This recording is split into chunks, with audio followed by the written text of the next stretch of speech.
On my immediate left is Usin Rojas, who is a teacher with the Toronto District School Board.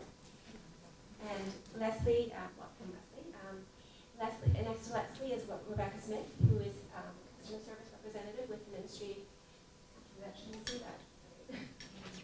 You work for the Ontario government. Yeah. Which ministry? Service Ontario. Service Ontario. Government Services. Yeah. Right. Ministry of Government Services. Yeah. I think that's why. Okay. Next to Rebecca, so welcome Rebecca. Next to Rebecca is Mary Barnes Amoroso, who is the head of guidance at Lawrence Park Collegiate. Yeah.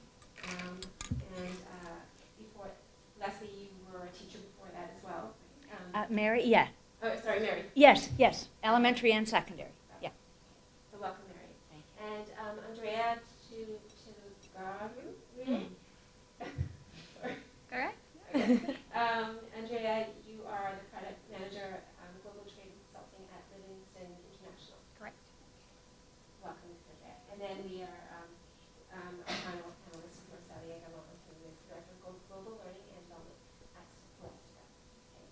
So I'm going to get us started. First of all, ask each of our panelists to introduce yourself. Tell us a little bit about yourself and how and what you currently do. Did everyone see Leslie, by the way? Okay, this is on the way. Okay. So Leslie, would you like to start? I was hoping you wouldn't say that. Okay, so hola. Hi everyone. My name is Leslie Usin Rojas, and I am foremost an educator. Right now I am a teacher at Northern Secondary School. It's my first year teaching. So I can ask all your questions about first year teaching. Is that it? You want anything else? What do you teach? Oh, sorry, yes. I teach Spanish and careers, but I teach students. Hi, my name is Rebecca Smith. I currently work with the Ministry of Government Services. I graduated here at York in June of last year, and I'm just starting my career with the government. So there's lots of opportunities once you're in, and I love where I'm at right now. Okay, my name's Mary Barnes Amoroso, and I am, unlike Leslie, I'm in my 32nd year of teaching. And I'm actually just about to retire from teaching from the Toronto Board, but I'm about to start my own school with some colleagues. So we never really retire, right? The old teachers just keep recycling themselves. I taught at the elementary level for 4 years, and I went to work at the Ministry of Education for a couple of years, and then I switched to the secondary panel, and I've taught I studied French and social science and history when I was at Glendon College, the Glendon part of York University. And so I've used that to be an immersion French teacher. And then I moved into guidance 7 years ago. So. Andreea? Hi everyone, I'm Andreea Ciologariu. I graduated with from York in 2007 with a bachelor degree in French studies. In 2007, and an honors bachelor in French studies and Spanish in 2009. Since then, I've worked in various industries. Most recently, I'm the marketing manager for global trade consulting for Livingston International, which is a global trade company. And we have Marcellia. Hi, Marcellia Galvin, and I graduated from York with a specialized honors in both French and Italian in 1986, a long time ago. Currently, I work at Celestica. I'm the director of global learning there, and my experience has always been in human resources, so I've had the opportunity to work in a number of companies in a variety of sectors. So I've worked in retail, aerospace, manufacturing, marketing, CPG, always in the HR field, and I found that my language studies really supported the role that I took in a number of opportunities, because as a manager of people, I always had the opportunity to manage people that did not always necessarily live in Toronto, but in Quebec. So the French language piece definitely was an asset to have as I manage and try to communicate with folks outside of Toronto. Thank you. So my next question is sort of a follow-up to our introductory question. Is so thinking back, some of you just recently graduated, but can you tell us a little bit about your career story and how you went from being at York to where you are now, and were there any pivotal moments or anybody who inspired you or helped you along the way? Like basically, what sort of led to where you are now? That's again. Okay, I didn't say this when I spoke, but I graduated 2 years ago from York. I have 3 degrees from York. I have a specialized honors in psychology, specialized honors in Spanish, and then teacher's college as well here from York. And if I have to choose, it's hard to choose one pivotal point in your career because everything you do is like little seeds that you plant along the way that you kind of go and pick up after. But if I have to, make me choose. I would have to say it was when in 2007 with Professora Maria Figueroa, who was here, who introduced us, and we worked together to create the literary magazine Entre Voces. You can have copies at the end. We have, but it was when it opened up the idea that I could do something with this need that I wanted to help out and to create a higher level learning for students. And it's kind of I saw possible. There were so many things that you could do with your career, and then I applied that year for teaching and masters because I didn't know where I wanted to go. And then I didn't get into my master's, so I went into the field of teaching. But that doesn't mean that I regret it in any way. On the contrary, I've learned a lot. But it's that notion that you'll have many routes or many paths that you could take, and you can always go back unless you're thinking of applying. And then we'll talk about how I got into the job. Okay, great. Thank you. Rebecca. So probably the most important thing for me getting into my career was I had to bite the bullet and take a very entry-level position, and I was working as a summer student, making minimum wage over the summer, and I was very unsure about what was going to happen next. While everyone else is making above minimum wage and you're struggling and you're dealing with student debt and whatnot, that was probably the most important thing because you either make more money or you get your foot in the door and work from there. So that was, taking that student summer position really opened up a lot of opportunities because from there you network, and from there you have an internal job search engine, so you have access to greater amount of jobs. So that really led, it was a good stepping stone for me to enter into a more permanent position. In the summer program that you're talking about is government? Yeah, it's an Ontario Public Service summer student program. So you're making minimum wage, you're doing, trivial jobs, but in the end, it pays off. So. For those of you who are looking for a summer job, that would be something. Yeah, I did that. Yeah. I did that too. Yeah. Yeah, I did But that you too. do bite Yeah. the bullet. Yeah. Mary? After I finished my first year of university, I wasn't sure what I wanted to do, so I went on an exchange to Norway, and that started an enormous saga. I ended up taking off for 4 years, and in the course of those 4 years, I went and lived in France. And so then I learned to speak French and learned to love French, and then the saga continued. I ended up going to Africa, and when I was in Nigeria, I had contracted an illness, and I needed to stay for a place for a while. So I ended up offering to volunteer at a school, and then they ended up hiring me. And then I worked there for a while. I crossed the continent, and I'm in Rwanda. Once again, I needed to stay for a while, and I again volunteered my time, and again they hired me. And then I decided, there seems to be a pattern emerging here. Maybe I should become a teacher. So I came back to Canada, and I found out about Glendon. I had never heard about Glendon before, and I went to Glendon, and I had a wonderful experience. So I did concurrent ed. So by that point, I was in second year. I did concurrent ed, and I started out as an elementary teacher. And my original intention was not to be a French immersion teacher, but they needed French immersion teachers. So I got hired immediately, and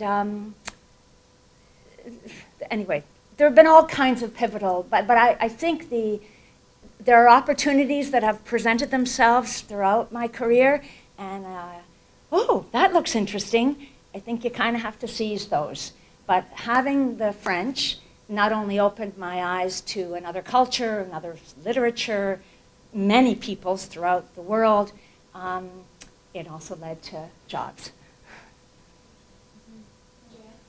My story is similar and not to the previous panelists, and I think it is absolutely true, and I'll continue what you started saying, that the language degree is one of the most versatile that you could possibly have, because it enables you to enter a variety of fields where employers are sometimes willing to teach job skills for the specific jobs rather than teach a whole language, right? So I started, I was an international student here at York.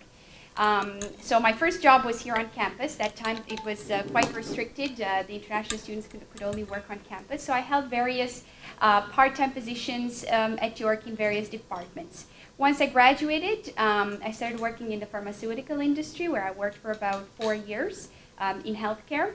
And then I changed the career completely in telecommunications. So I worked at Research in Motion. I was the Senior Manager of Business Operations for Latin America, where I use my primarily Spanish. I also speak Portuguese. And I worked there for a while. And most recently, I'm the product manager for global trade consulting, which also is very global in scope. So the more languages you know, the more you can communicate with people from various cultures and in different languages, the more you can bring to the job, and the more you can achieve. So pivotal points, just like the previous panelists mentioned, there are several. It's very difficult to trace down.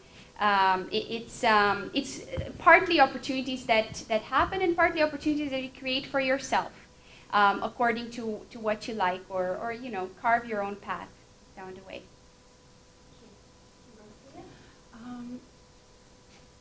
A lot of the messages that I've heard resonate with me, and so at the time I was a York student, I recall my professors saying, "This is the greatest degree, you are above everyone else," and how good we were. So when I graduated, there was a bit of snobism when I left here, and thought, of course everyone wants me. Why not?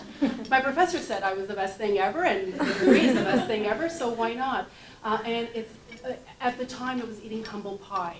It was going out and thinking, well, what would you like to do? And I'm thinking, well, how can I make more money? I want your job necessarily, right? So I think it was, I think Rebecca hit it. It was, it's eating that humble pie, and you have to start at the bottom at some points.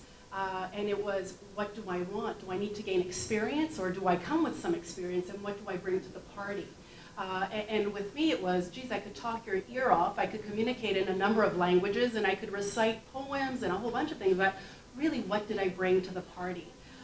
And so I had to start at the bottom. And when I looked around the room and I thought, I've got a degree, I just graduated, and people are giving me orders, in terms of, can you photocopy this, can you do that other thing? I'm thinking, this isn't what I want. But it was, again, in yourself, you have to say, what do you want longer term, and are you willing to pay a price of some sort?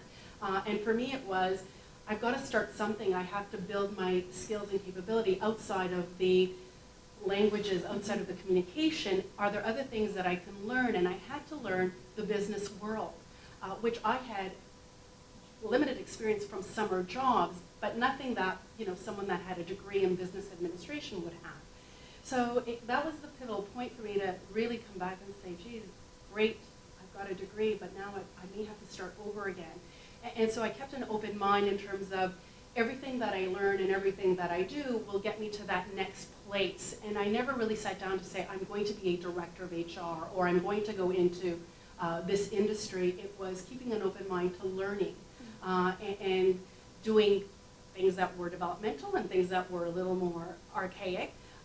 But the other thing that I would say that was pivotal to me is the people that I met. I worked with some really good people. I was very lucky. I had very good mentors. and I kept connected to them. And I always, made my voice be heard in that this is not what I want to do longer term. I want to do more. I want to get into other areas. And taking the opportunities as they were given to me, even if it was coordinating a training session or setting up chairs in a room, it was making sure that I would expose myself to those opportunities, get connected to people, and just be happy that, at some point this will change, but I need something to fit on my resume so that I can move that to that next place. Great, thank you. I think we'll stay with Marcellia for the next question. Just to follow up on what you've been talking about, I think what I've heard from all the panelists is that at some point throughout your career you've had to, it was important to be open to opportunities, to be open to learning, to be open to meeting people and networking and all of that, and to be open to creating your own opportunities as well. So I wanted to follow up on that and ask, is there any specific advice you would have, you would give to students and new graduates who are graduating from the various foreign language programs here at York? They ask you, what can I possibly do with my degree in Spanish or in French studies or what have you? And how can I get a job? And how can I find meaningful work? I think what you have to look at is what are those transferable skills that you have. Yeah. So, the language piece in terms of understanding and knowing a different language, that is a skill, definitely. But what are those transferable things? And all of us have had opportunities where we've coordinated things, where we've taken the lead on something. Even if it's coordinating a wedding, you've had to organize, time manage. Take the opportunities and embellish that. Do not look at it as menial things or tasks, but what do you look at in terms of the event and what were the skills that you used to accomplish that? And outline those more in a skills resume as opposed to an experience resume. And really talk about those successes and what you did. Because the likelihood is that, unless you bring a whole bunch of experience and things to the table, most of us would start at some entry-level role in some place and environment. And so it's making sure that once you get your foot in the door and you build that credibility and you get some wins under your belt, that's what then sells you to that next position or that next opportunity. But starting somewhere, it's looking at what have you learned, what do you have, and how can you articulate that in terms of the skills that jobs are looking at. Andreea? I would just have to reinforce that. Building on the skills that you have, realizing your strengths and playing on your strengths. So take a critical look at yourself. Identify sometimes what you like to do is also what you're good at because you are naturally invested and you want to perform well in that area. But take a good look at what your strengths are and continuously develop your skills. Just like Marcellia mentioned, coming out from university, it doesn't prepare you for the business world. But you have acquired skills even within the courses that you take that will help. Analytical skills, creative skills, communication skills, teamwork. All these can be applied in a number of positions or in a number of industries. So continue to build on what you have. Always take on new initiatives. And they may not be given to you, but you have to ask for them. If you're given a job, do that specific aspect the best way you can, and even try to always think of ways that you can improve it. You're asked to arrange the chairs. Try maybe to think what format would work better. Simple things like that that allow you to experiment with, that allow you to learn things, to receive feedback, to be recognized. And just like Marcellia mentioned, build on those when you create your resume and as you move from one position to the other, highlight those specific skills that you have gained in order to get to the next level. Wow, fabulous. I think sometimes people have a tendency to view a BA, any BA, as being, well, what are you going to do with that? And I feel that a BA is shorthand, short form to anybody else, that there are major time management skills that you have had to acquire and hone. You've been able to take a series of instructions, i.e. what the professor has asked you to do, and submit it in a particular time frame and according to the specifications that you were asked to give. You're often asked to do that in company with others and in coordination with others. And those are those time management and team skills are really, really useful. And being able to listen carefully to what was asked of you, those are all very transferable for many work sites. I am a firm believer in kind of volunteering or being part of organizations. As you say, I'm not necessarily looking at it from a lucrative point of view because I enjoy it, but that puts you in contact with people and opportunities present themselves. If people see you as an interested, enthusiastic kind of person who likes to get in there, they're going to put out suggestions to you, and then it's up to you to kind of grab it. And sometimes that means taking a risk, and sometimes that means going out a little further than what you thought you were good at. So that also means being not afraid to fail or look silly at times. We don't deliberately put ourselves in positions where we're going to look silly, but sometimes we have to put ourselves out to the edge of our skill set to get better. So I guess, and if you do have a good experience either in a voluntary job or in a small entry-level job, I firmly believe in keeping in contact with those people that you found to be mentors. There's a reason you connected to them. We don't connect well to everybody. There's a reason why certain people took you under their wing or gave you wise advice. It behooves you to, that's gold. Don't lose it. Stay in contact with those people. Think hard about what they said to you, about chances that you might take for the future. I think the most important question I had been asked in terms of career decisions was actually at one of the events by the Career Center, and it was what can you do with your degree? And the lady who was organizing it said you have to stop asking yourself what you can do with your degree and start asking yourself what's important to you, because at the end of the day we all graduate with a BA. We're all going to be going after those same entry-level jobs in a different fields, but you have to ask yourself what's important to you, and from there you can make your career decisions, and you're not going to be stuck doing something that you are not passionate about, because if you go into something that drives you, you're always going to do better than if you just go into something that's convenient. So I would say definitely just forget what your degree is and just start, focusing on what is important to you, and from there, then you can use your experiences and things like that to support your career decisions. Yeah, that's excellent. You all touch on many different points. It's hard to know what to say. Yeah, that's true. What I do want to say though, it's great to know your skills, your strongest skills, but it's also very important to know the areas that you can improve on. The reason why I'm saying this, it's because grammar, as a student of language, grammar is not my strongest point. It has never been. And yet, I've taken a position to teach grammar. But it is through the notion when I applied for it and I said, what am I doing? This is not my area of expertise. Who am I to go into a class and say to the student what this is where I don't even remember what it is, right? So it was that notion of I felt like, it's like Mary was saying, I felt like at the end of that course saying, this could go very, very wrong, very, very fast. But I said, no, the notion was, I'm going to reteach it to myself again. Yeah.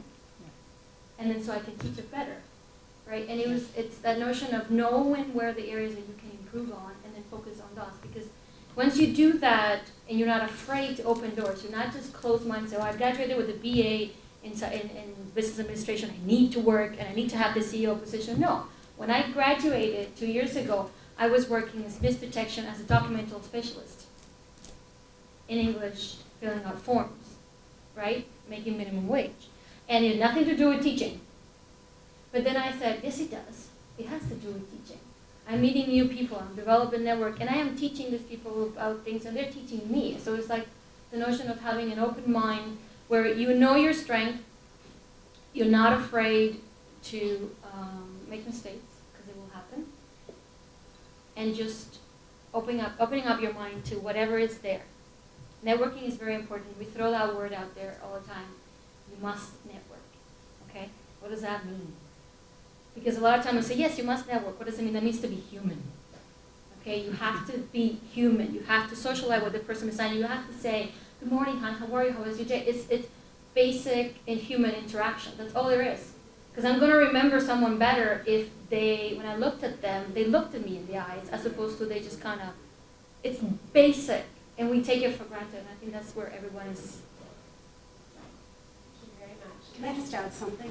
I do a lot of on-campus recruitment for various organizations that I work with. Exude confidence. And I think that's what everyone is saying. People that look down, we want to see a package. And the resume, we understand as students, when the experience may not be there, but we're looking at what are those skills that I can grab onto? What's the drive? What keeps them up? What's that motivation? So the confidence piece is critical. Sell yourself, to everyone's point, look them in the eye, exude that you can do it, but not arrogance, because then that's, that pisses people off, right? It's like, well, yeah, right, go find something else. But it is confidence, and that you bring value to any company and any organization. You may not have the experience, but you've spent 4 years of your life, 3 years of life, 5 years, 10 years, studying and learning things and interacting and building those. Sell that, and really ensure that, the questions people ask are, what are your strengths? What are your areas of development? What would you bring to the table? What did you enjoy most in school? Why did you take this major, this minor?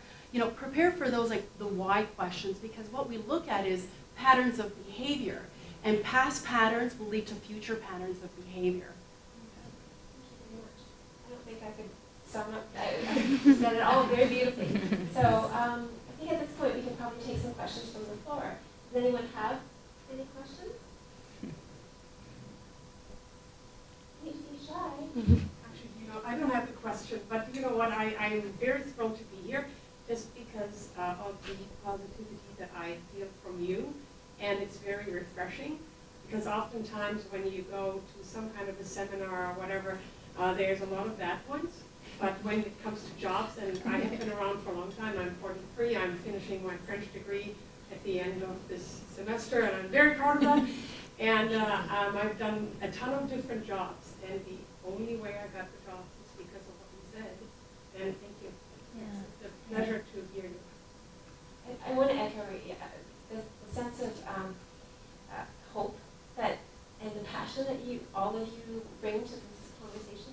I think it's just wonderful. Does anyone have any questions? Yes. I'm a faculty member here, and it's more a question for Andreea and Marcellia. If you had a message to give to the students that they would take to class to their profs, how the courses that they're taking can help them in, not in teaching, sorry, because it's sort of obvious in a way, but outside teaching, what would you like the students to bring to the class and tell the profs that how they can put that in better for their future career? I'm just going to repeat the question because we are videotaping. So the question is if you could provide some feedback to your former professors about how to better structure the classes or better prepare you for the business world and jobs in the business world, what would that feedback look like? Okay. Andreea, would you like to start? Sure. I think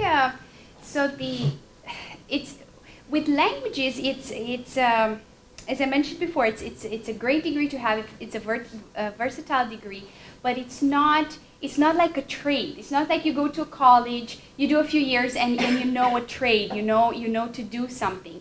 But it's more subtle than that. And the type of skills that you learn that help you in in the business world, I would say there's many. Literally everything has a parallel, including grammar. My colleague mentioned grammar. Grammar structures your way of thinking. Grammar is analytical, is logical. Learning that or understanding that will help you in the future. Literature and analyzing a piece of literature, that helps you on the creative side. Writing an essay, the creative side of it will definitely help when you need to create something or implement something in your future workplace.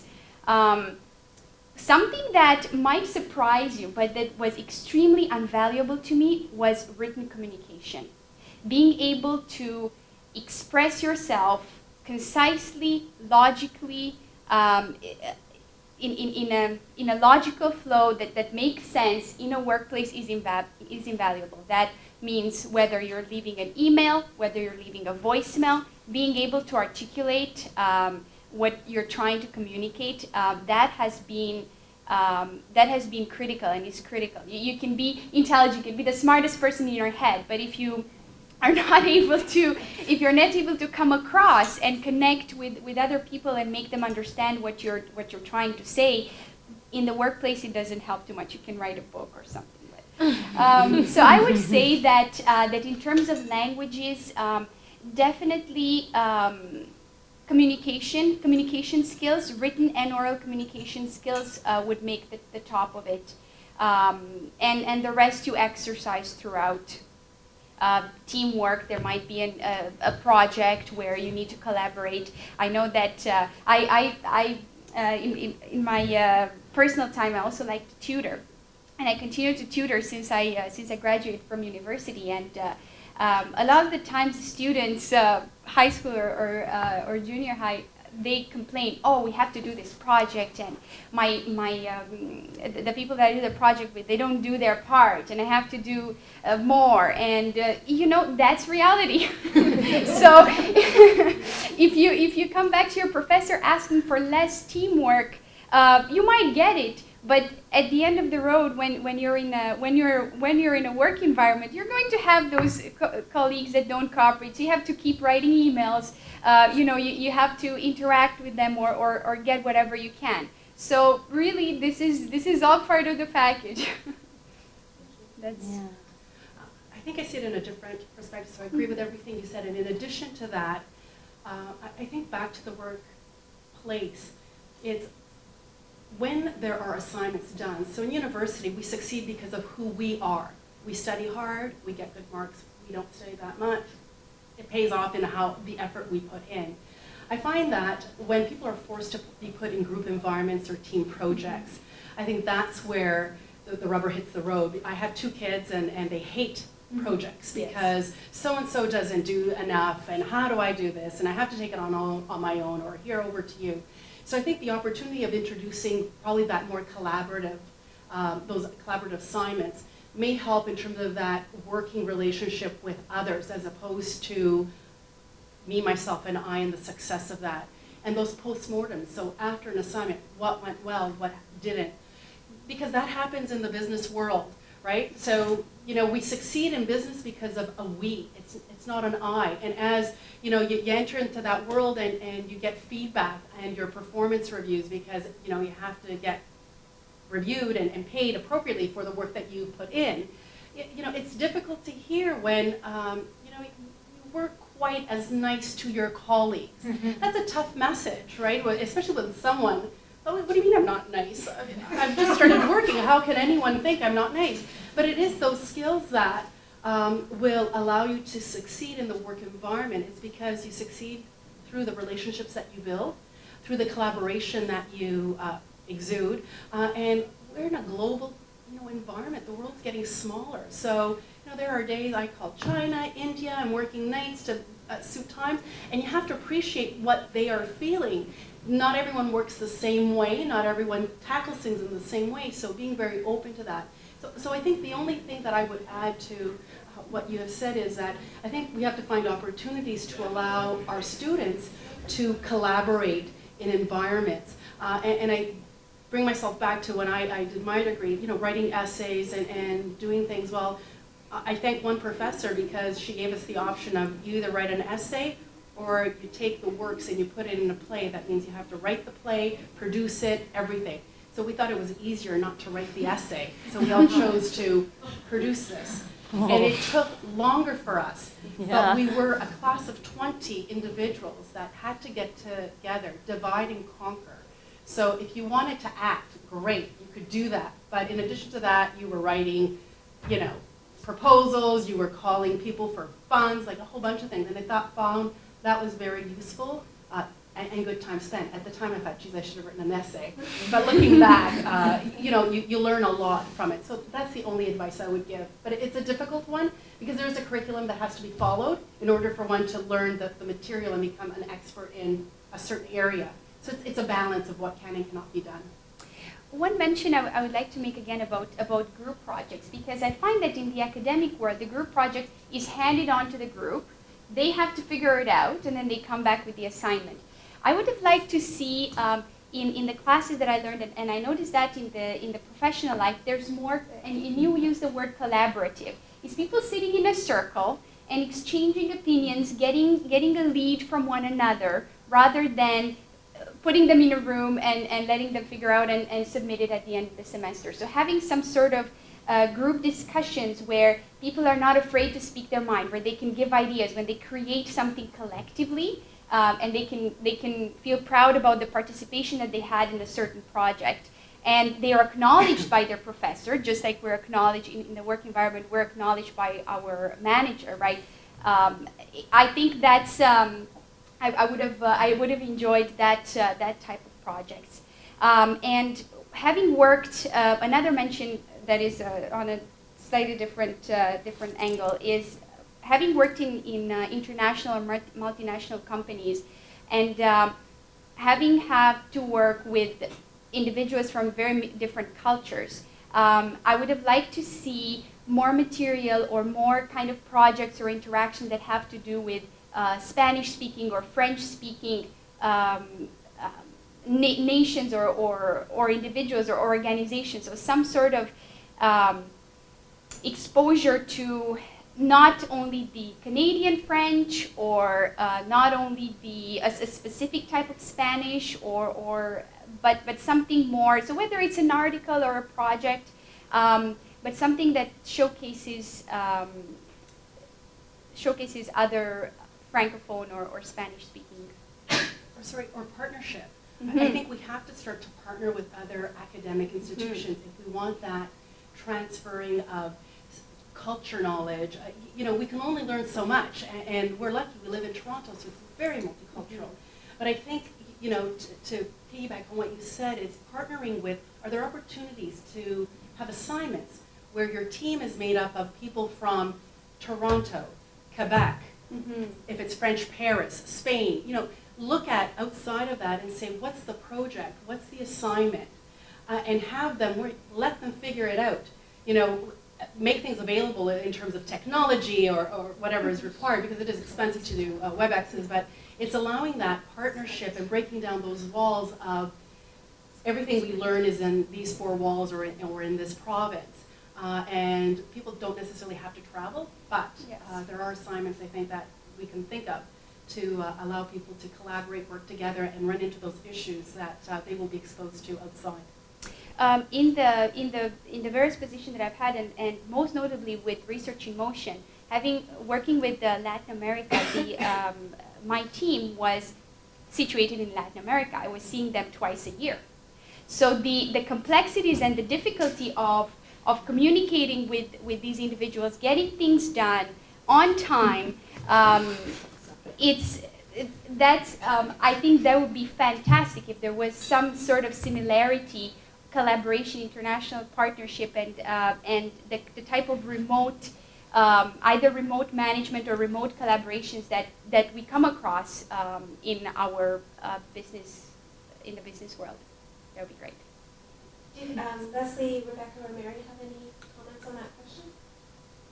No, I think the idea of cross-cultural collaborations is very necessary, because in all aspects of the workforce, because of forces of globalization, there are going to be more cultural exchanges, and I think it's very important because, I mean, knowing the language is only part of it, but you also have to appreciate and understand the culture in order to fully engage on the same level of communication with that person.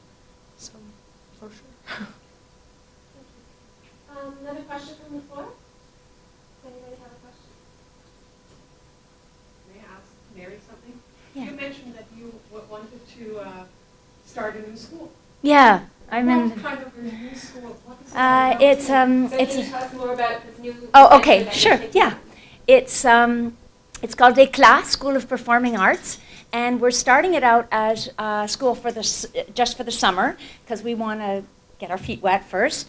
It's a group of us, and we are offering at the beginning. We're starting with the kinds of enrichment drama courses that you can't get in most high schools: playwriting, improvisation, production, l'art dramatique, so in French. Just a minute, there's one more. Can't think of it. Hold on, I'll look at my brochure. Playwriting, theater development, director's craft, acting, improvisation, and production, and art dramatique. No, that's it. And we have, we're working with actors and techies, like real live people who are working in the theater, and kids will be able to get a credit. And we're doing it at Hart House in the summer.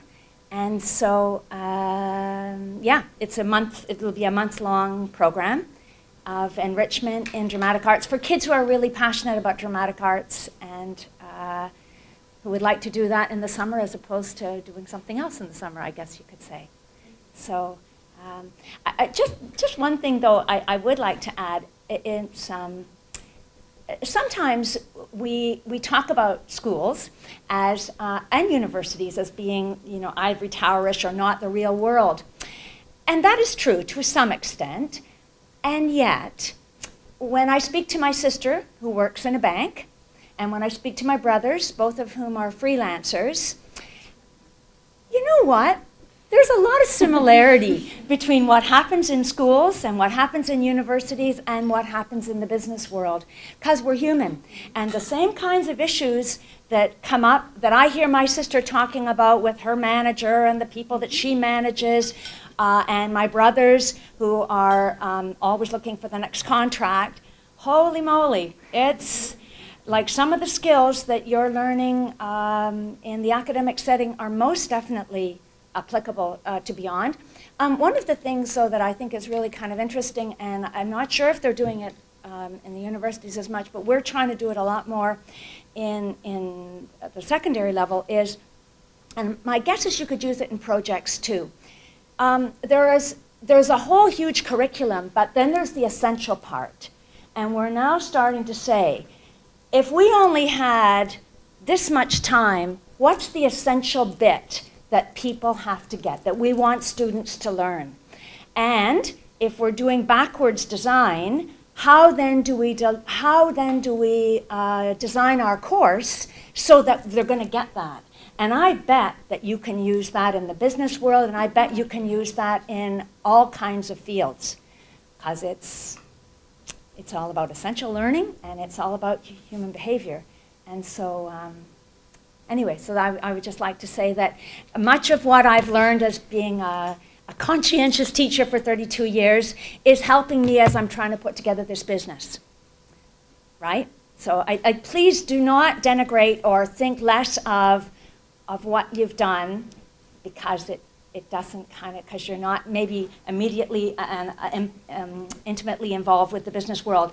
Many, many, many skills that you learn in one setting are transferable to another.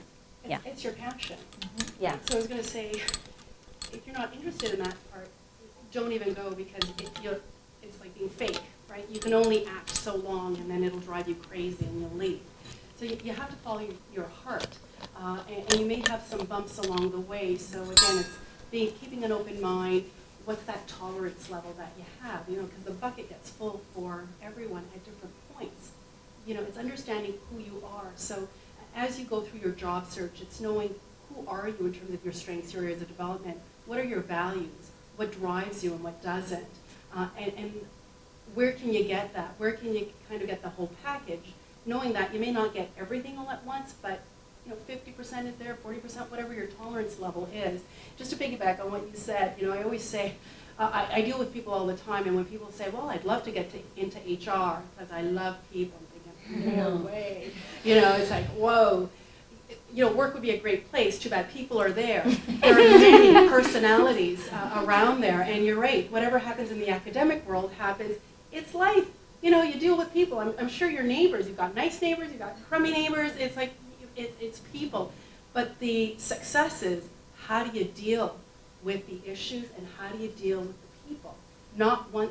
One size does not fit all, and that's the key to success. To your point, you can be academically brilliant. You can speak, talk your mouth off. You can't interact with people, you can't work, because you're not working on your own. You have to interact. Any other questions from the floor? I'm sorry, I have one more. You kind of mentioned resume, and that there's so many different ways of creating a resume. And I would assume that your 5 individuals will probably wrote very different resumes each. But what is it that, did any of your employers end up giving you feedback on the way you wrote your resumes, or is that something that is done? Just any other recommendations when it comes to? So the resumes that each person wrote is probably very different. So keep in mind the job that you were aiming for, or the job that you currently have. What advice would you recommend with regard to how to construct a resume for that particular job target? I'll start off because I teach careers, right? And so we are actually working in creating your own resumes, and what do you need to have in a resume? And it's funny because you talked about, right? Are you doing a skills resume as opposed to a timeline resume, or a combination of the both? And I actually asked my department head, what was it about me? I wanted to know why I got hired as opposed to somebody else. It's kind of important what I did right, because when I left that interview, I thought I had bombed it. I went home, I took all my stuff, and I threw it out, because I said, no more, I'm not teaching. Okay, right? Because I felt I had done so horribly wrong. And in fact, you said, what we saw in you was passion. And that's what we want for us. We saw you, we weren't afraid to say, you know what, can you repeat the question? I really don't get it, or I don't remember what the imperfect is, because that was one of the questions. And she said that I had in my resume concise, but everything I had done, even if it had nothing to do with teaching. I had put in there who I was and what made me who I am right now. And I talked about what I learned from working at a manufacturing company, which is so far apart from, you could think about it from teaching, but it is so much the same. So in that particular order I had, the history of where I all the things that I did. But before I sit down and wrote my resumes, what I tell my students all the time is, we're going to have what we call a brag sheet. You sit down and you write just for yourself everything and anything that you've done, you're proud of, that you have done. Whether it's I helped, an old lady cross the street, till I volunteered, anything and everything you've done. And then from then you can have different kinds of resume, but it's still who you are. And I think it's very important that you don't forget that everything you do, for as small as it is, for somebody else, an employer can actually see, oh, this person has this there. And then they'll ask you, oh, you put this in here, can you elaborate a bit more about that? And then it gives you an idea to showcase who you truly are. So it's very important that you, to concise again, is every part of what you do is important. And some people actually remove them from their resume, certain things that might have nothing to do with it. I don't know where the truth lies there. Rebecca? For me, applying for the Ontario Public Service is a very fair process, because it doesn't matter who you know. You're putting off a resume just like everyone else, and they're basing you on your resume. There's no, calling and saying, hi, can I set up an interview, or meeting with somebody who does the hiring in person. You're just sending your resume off, and that's it, and that's what they base you on. So for me, a good resume was very important, and I took the resume writing course here, which really helped, and I completely revamped my resume. And what was important was, okay, I'm a new student, I don't have any or sorry, I'm a recent graduate, I don't have a lot of experience, but you're playing up things that are, you know, your transferable skills that, okay, you may have, you know, been a soccer coach, which, you know, is completely irrelevant, but what did you do? What sets you apart from everyone else that you're going to be the best candidate for the position, that you're going to, you know, make that company or that business better? So, I mean, it's really, you know, playing on things, transferable skills, things that you have that, you know, you're going to be able to offer that nobody else can. An interesting thing to add to resumes sometimes is to describe something you've been involved in and then to put what it resulted in. I was involved in this committee and we produced this to time, to budget. I was involved in developing this course outline, and we've had this % increase in the number of students who have been successful in achieving the expectations of the course. So it forces you to think about, what have I done and what have been the tangible results of what I have done. I think that's something useful, besides, in addition to what's already been mentioned. Absolutely, that was exactly the point that I wanted to make. So not only listing, you know, exhaustively all the things that you have done, but linking it, filling the dots, because sometimes the employer or the person who reads the resume, if you say coordinated communication, what does that mean? What was the topic? What was the circumstance? It, just like Mary mentioned, coordinated communications that resulted in, you know, 3 additional partnerships. It gives a little bit of context. It helps showcase you better. Another thing, because this is a panel for language grads, if you do speak more than one language, I strongly encourage you to write the resume in both or as many languages as you speak. That is something, especially if you're looking for international opportunities, for opportunities in multinational companies, for networking. It really helps. You will learn to position yourself in various languages. You will even enrich your vocabulary, because you might use words that you don't necessarily use in an essay or in a poem that you have come across, right? So, but definitely, structuring, and these are things that I learned. I have not received any formal feedback on my resumes, but I have noticed the response that employers had to different resumes that I've had. So I've perfected myself, and this is exactly what I noticed that works. Rather than it has to be logical. It should flow. You should start with probably the most impactful thing. Be concise. Don't make it too long, because then you get diluted. But just like the first speaker mentioned, Leslie. I have always included all my experience in the resume. And I know some recommendations have been, make it very targeted. If you're applying for a marketing position, include only marketing. If you're applying for customer service, include only. I don't believe in that. I think that that reduces somewhat your chances, because you are completely blindsided as to what are the transferable skills. What did this person do or achieve as a customer service representative that could be useful as a marketing communications manager? Because there are things that are similar. So I would list everything and allow your employer. You can tweak it, but allow your employer to see you as a rounded person with all your achievements in different languages. I agree with everything, and don't lie. Yes. Very important, right? Well, timelines are important. People will ask you, so what happened between this time and this time? Why were you not working? And there are good reasons, but you can't make it up, because a lot of companies today do have checks on degrees, on work experience, on a whole bunch of things. So your employment is conditional upon a number of checks being done, background checks. So that's why I reinforce don't lie.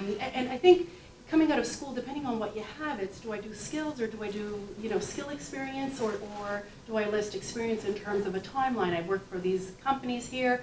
I think that's the toss-up question that you have, and depending on what your skills are or what your experience is, that's where you can determine what the best format is. And sometimes it's a combination of the two. You may have some history in terms of companies you've worked for, or volunteer work you've done, and sometimes you want to highlight skills. The other little trick, if you're applying against a job profile itself, they've got an ad somewhere, use some of the words that are in that request or that ad, linked to that, because I know that a lot of companies, again, are going on online applications for resume. They sometimes put in keywords, Yeah. so usually it's the keywords that are on that job spec that they would key in, and then your name comes up, so you want that. Your extracurricular activities, critical. Again, it's who are you as a person? So you're not just a person who has worked, or gone to school, or you do other things. So the extracurricular activities are key, and there are times sometimes just to break the ice. I know that I do it when I interview people is, hey, so you play hockey, or you've been skiing, or whatever it is. It just brings people more relaxed, and we talk about that a bit, and then you start down. So it gives you kind of a latch point that people can kind of connect to you. And the last thing, because it did happen to me, do not make it hokey. Look at who you're applying for. So if you're applying to a bank, they're usually pretty, direct marketing companies. So look at your audience in terms of what's happening. So most recently, I'm looking for a person. I got a box, Pure Later, and I had to go pick it up in our delivery room. So, went down and thought, geez, I wonder what I bought. What did I order? Get this box, it's not heavy. I open it up, and there's a Starbucks cup with a resume in it. I'm thinking, this is so bizarre. What does Starbucks have to do with the position I'm looking for? And I thought, if she wanted to impress me, maybe a gift card for a coffee in Starbucks. I didn't understand what the theme was of it. No, needless to say, it wasn't someone that I would have hired just because of the experience. But it's still, the first impression is a Starbucks cup with no note, nothing, just this resume inside a cup. So I didn't get that. So, again, some level of professionalism, know who you're sending your resume to. I want to touch upon the extracurricular one, because that's a huge piece because when I remember when I had a part-time job all during my York. I worked at a daycare, so I had something to put as a job. But a lot of students nowadays don't have a lot of work experience, and you think, if I don't have that, and I repeat it, do become involved within an organization at your university. Not that because I'm advocating for Andreosis, which is what I do all the time, 24/7, but it's very important, because this is where you get to connect and network with other students and with people from other faculties and from other programs, and these are later on where you go, oh, I remember you, and you're looking for a job, or this is where you actually become involved, and I'm so glad to see the YU Connect that York just implemented now, the co-curricular one. I didn't have that when I went to York, where it's online and you get actually put in your hours of the work you've done, and York gives you an actual record of what you've done extracurricular, which I think is very important, and you use this. It's very important. Thank you. So I do want to ask a question, and then I'll go back to the floor and see if they've got any questions. But based on your own experience, looking back at what you did, what specifically would you say you did in terms of your job search to land you the job that you got, or your very first job after graduation? I have a story. Leslie? I have a lot of stories. So to become a teacher, you have to do an extra degree outside of your regular bachelor, right? Which I did that, right, consecutive. But after you do that, you apply to the Ontario College of Teachers, and you get your certification. But you have to apply to the boards. Okay. So I applied to the board in 2010, the year that I graduated. I was so excited. I finished my application. It was beautiful. I sent it in. But my official certificate as an Ontario certified teacher wasn't ready yet. So you send the interim one. Okay, so come September, come October, I'm thinking, I haven't heard anything all summer. What did I do wrong? because obviously I did something wrong, not to get caught. You're always thinking that, what did I do wrong? I called them up and she said, no, your application wasn't completed. I'm like, what? No, you never actually received your official certification. And that was my fault for not following through into making sure that I had the right paperwork that the company, in this case CDSB, because after that, that's it. I was not selected for the year. I had to wait till the next year to apply. Oh my goodness. So here I was thinking that I'm a horrible person and nobody wants me, where in fact it was because I didn't follow proper, So then after I got, it's who you know, it's who you are too, but a friend of mine who I worked with at the daycare had called me and said, because she was volunteering in the school, she said, I saw there was a position available to teach international languages, Spanish, with continuing education. And I said, okay, I called in and they said, yeah, you don't need to be part of the union to apply, right? Because there's a certain number of protocols you must follow. And I applied for it. Now, this is a position way below my qualifications, so to speak, right? Because you don't need to be a teacher to teach for the continuing education. You can just go, as long as you know the language and you know the culture, you can teach it. I applied and I went in and I got it. And then a part of me, I'm not going to deny it, a part of me felt, I'm too good for this. Because you're thinking, oh my God, 7 years of school, and this is what I get, supply. So you got that moment where, and then I said, no, this is an opportunity that was given to me. And I took it. And actually it meant I was on the board.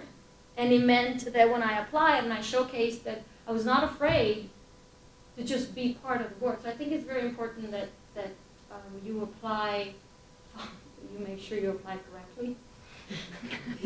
That's a lesson I learned, is to really follow through on your application, right? Because after the year later, I got called for the eligible to hire list based solely on what I had showcased. So obviously, if my application had been, and I only got hired because I have Spanish, because they're not hiring right now in the boards. So my key there was having that language, degree. Because I could say all I want and I could teach it, but until you have the degree to say you can. And then that's the very important one. Thank you. I think for me, it was just diligence, because I was applying to so many different entry-level positions, so I was just sending resumes off everywhere, and it's discouraging when you are sending so many resumes out and you're only getting so many calls back or interviews after that. But I mean, it's a process, and I went to a lot of interviews. Some of them I were successful, some of them you weren't successful, but it's the exposure that you get, going through the process, and all different companies have different ways of hiring, so you learn what to do for each type of application, and even getting exposure going to the interviews, you become more familiar with what they're going to ask you, what to expect, just things like that. So for me, it was just being very diligent and not getting discouraged. But in the end, it paid off. So. I think it's knowing the target audience, spending a lot of time figuring out what are they looking for right now. So for example, if somebody were interested in teaching, the College of Teachers has a website, and they indicate where are going to be in the next 10 years, what are going to be the subject areas, what's the age level, like what are the demographics saying about what you need to do. And then when you're in, once you do get hired, you've got to do the same process, repeat as necessary. What, if I want to have an interesting career, what additional qualifications do I need to get so that they'll look at me? So I think that would be know the target, do your research, and then give them what they want in the right package. Absolutely. Research the company that you're applying to. Spend a fair amount of time understanding their industry, their goals, as much as you can get from websites. The recruitment agencies are also a good way because they do offer that additional kind of help and support to match you with the job that that would fit you well. And last but not least, also in line with networking, things like LinkedIn. If you know the name of the hiring manager, for example, research about them, see where they come from, does their career look like, and that way you'll discover if you want to work for that company. You might discover through your research that, you know what, this company is not in line with really what I want to do, and that's sometimes more important than having the job. And I had a period where I was unemployed for about 3-4 months, and I was in the situation where I had to look at different companies and think, is this job where I want to go with my career, or should I wait and prepare myself better, and that opportunity, the opportunity that I'm looking for or that is right for me, will come maybe later, maybe not within the first month, but eventually, long term, it will pay off. Andreea, I was wondering if you could speak a little bit more to your own experience. Like you worked at Research in Motion before Livingston. So can you kind of walk So us I worked through at Research in Motion, and then I was unemployed for a period of time. I was researching various companies in various areas, right? So I had an option either to continue in telecommunications or change. Now I had acquired a taste for marketing. So when I looked at myself, I said, okay, you know, I have the languages, I have these skills that I've acquired so far. But really, what I really like to do is marketing. So I started narrowing down my search to a position that had the requirements that I was looking for. So had the marketing aspect, had the languages requirement, had the international component. Because I strongly wanted to work for an international company that would give me exposure and interact, and an opportunity to interact with people from different cultures. I enjoy that tremendously. So it may have taken longer to find a position, but once you do, the fit is good. So you will feel good about your position. You feel that it can grow within the company of your choice. So that has been my experience, and it is not my personal experience, but I know people who have successfully used LinkedIn to search for jobs. So, for example, introducing through a third party, right? So you see that the company that you're targeting, for example, they're within your extended network. There are 30 people that work for the company that you would like to work for.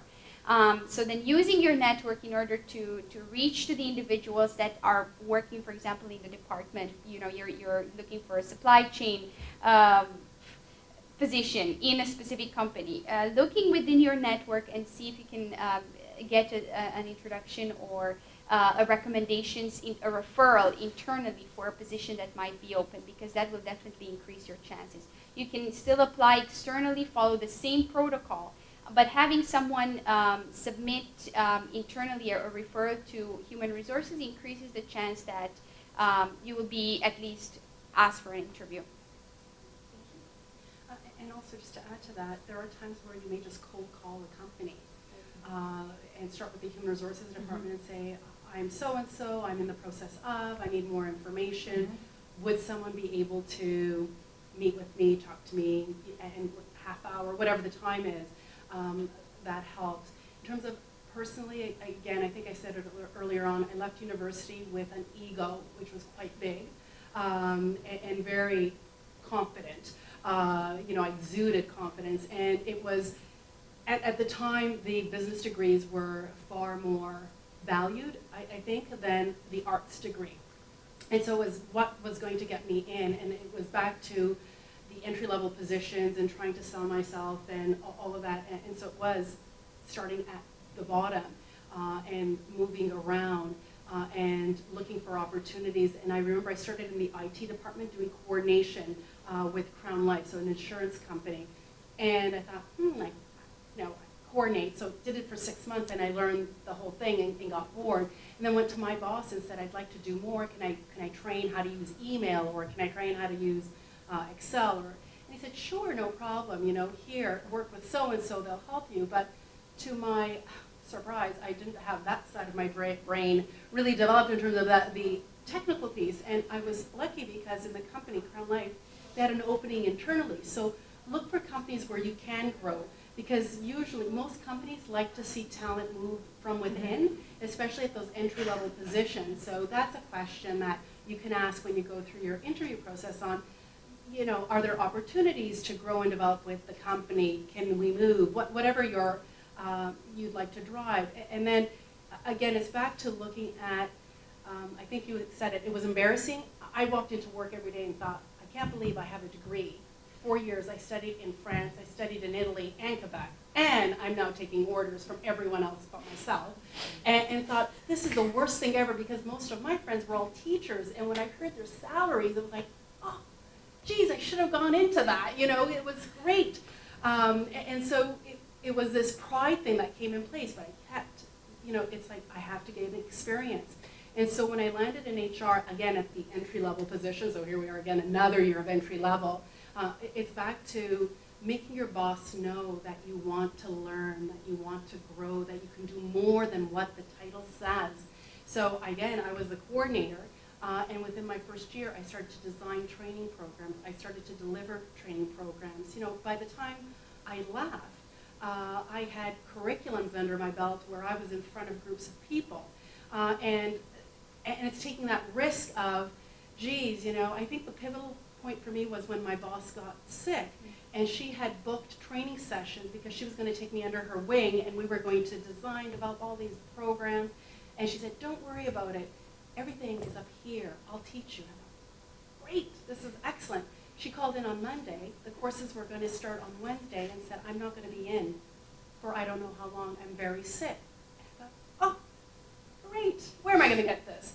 And so what I did was, and she said, you can cancel everything or do it. I don't care. So I thought, Jesus, I'm not losing this opportunity. And I literally went in her office, went through binders, and you know, she allowed me to participate in meetings, so I knew what people wanted. And the night before, I would be designing to present the next day. That night, I'd go home till 3 in the morning, do things, come in and present. And you know, looking back, I was in my early 20s with no experience. I am teaching people career pathing and career planning and leadership and management, but it's that risk. And I thought, well, I wrote essays, research is the same, I'm going to put some stuff together, I've been in enough sessions where I know, and that was the turning point where I thought, geez, I did it. And people around me came to me and said, gee, I never thought you wouldn't do it. So it's building that circle and the confidence in yourself to take the risk. What's the worst that can happen? As long as, you know, if you're going into private sector, that business doesn't lose millions of dollars, you're okay. You know, if that happens, well then, you know, reconsider it. But it's really taking the risk and looking at those opportunities. And complacency, you know, in today's environment, not there. You know, you can't be steady eddies and think once I get in, I'll be here. Unless that's what you want and you're happy with that. But you have to keep up with the development and those skill building. I think from what I've heard, if I could summarize, I think you just said complacency. Don't be complacent. You know, always look for the next challenge. Always look for opportunities. Always look for someone else to mentor you or to mentor, and to grow, ways to grow and people to grow with and that kind of thing. And then you will continue to move forward in your career. Okay. Does anybody have a final question before we wrap up for the Senegal? Yes. Yes, I have a question. I guess to all of you, do you have families, kids, or husbands? And I guess y'all do. And how? We look beat up, don't we? I'm asking in terms of, well, I have a son who's very young. So, yeah, that took, like, I had to pause my career. I used to go to Europe, but now I'm actually pausing. So that is my question. So how were your husbands? How supportive were they? How difficult was it to raise a family in the meantime while you're striving for a career? Okay. So your question is more about how do you balance or Yeah. family life with work life? If, How did yeah. you do that? Personal life I'll and start work life? because I have 2 children. Julia's now 19 and Alex is 16. When I worked at Bombardier Aerospace, I never worked so hard, but I never had as much fun. But my family never suffered as much. I forgot my kids in daycare.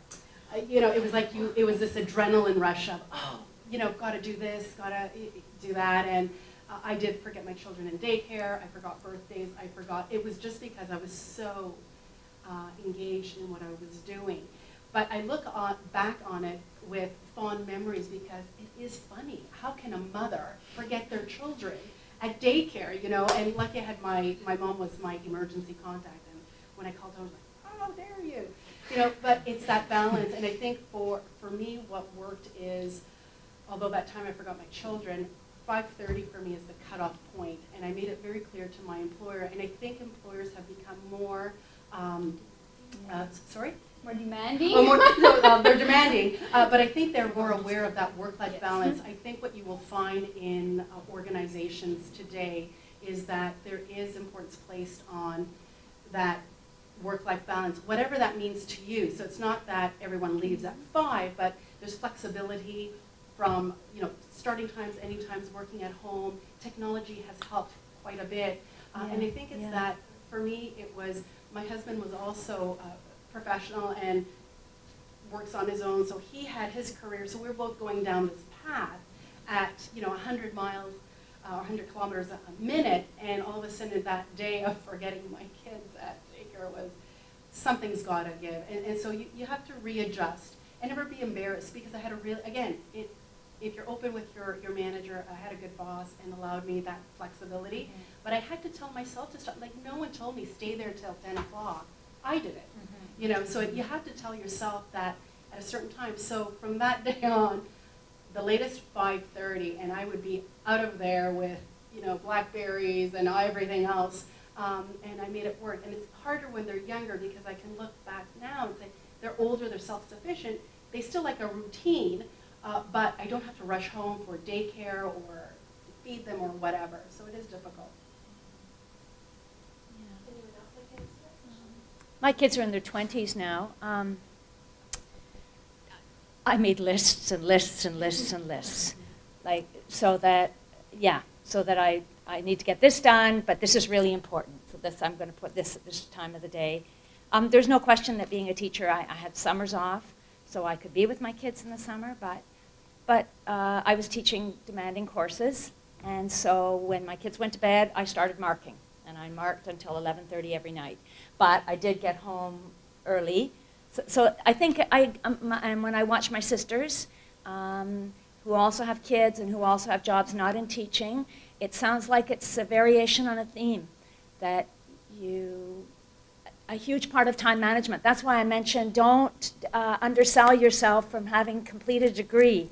That the time management skills that you learn here from having, throughout your life, will serve you in other spheres. So basically, regardless of your personal situation, you need to manage your time well so that you can have a personal life and a work life. Yeah, but I really like, was it Esther?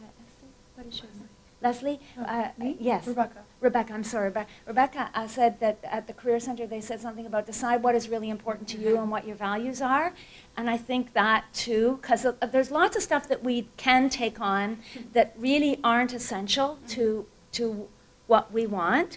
And I think when you have little kids, so they're essential, and I can certainly, I can see how, no, I can imagine how. I forgot. Right, but just because you get involved in things, regret, they're fine now. Yeah. But you'll have to probably do that a lot of times. All right, what is essential to me? Let's prioritize this day, or let's prioritize this week. Yeah, it'll work.